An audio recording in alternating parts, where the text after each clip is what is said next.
As obras nos grandes eventos no Rio de Janeiro aproximaram o ex-prefeito Eduardo Paes de empreiteiras. 3 já foram alvo da Operação Lava Jato. Ex-executivos contaram à Justiça que financiaram campanhas do ex-prefeito com milhões de dólares. Paes é réu no processo que investiga um suposto esquema que teria fraudado o contrato da construção de um dos maiores complexos esportivos para as Olimpíadas. Ele receberia dinheiro em uma conta no exterior. É mais que um paraíso, é um esconderijo fiscal. Um banco em Nassau, capital das Bahamas, foi o escolhido para transferências milionárias feitas pela empreiteira Odebrecht. O beneficiário seria o ex-prefeito do Rio, Eduardo Paes, segundo os executivos da empresa. O núcleo de jornalismo investigativo da Record TV teve acesso aos documentos que comprovariam esses depósitos. Esse dinheiro depositado fora do país iria financiar a campanha de reeleição do ex-prefeito. Foi o que contou em delação premiada um ex-executivo da Odebrecht. Benedito Júnior era o responsável pelo departamento de operações estruturadas da empresa. Na reeleição do prefeito, ele me procurou.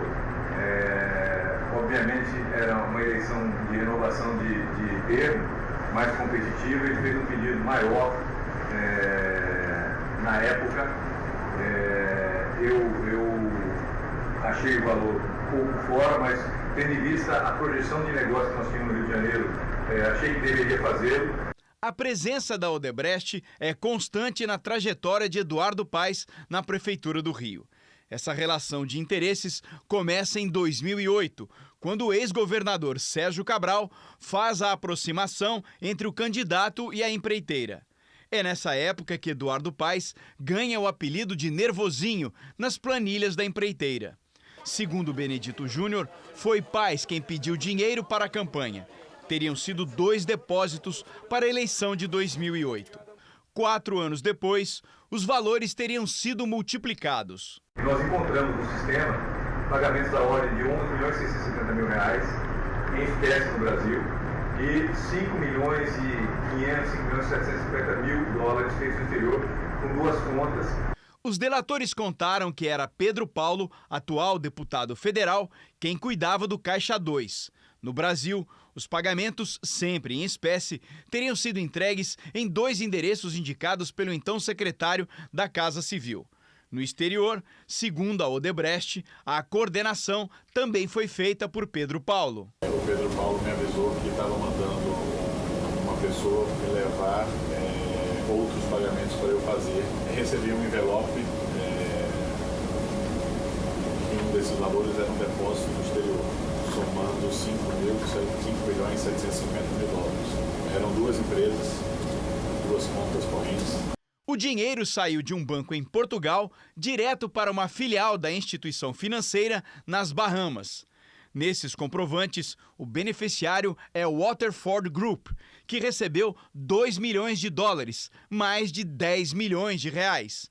Outro depósito para Nervosinho em 2012 foi maior, quase 4 milhões de dólares. Hoje, 21 milhões de reais para a Siva Capital. A parte que foi paga no exterior, a gente tem os comprovantes para 2 contas que foram fornecidas pelo Dr. Pedro Paulo. Ao vencer a reeleição, Eduardo Paes tinha 2 trunfos para negociar com as grandes empresas. A Copa do Mundo e as Olimpíadas exigiam obras transformadoras na cidade.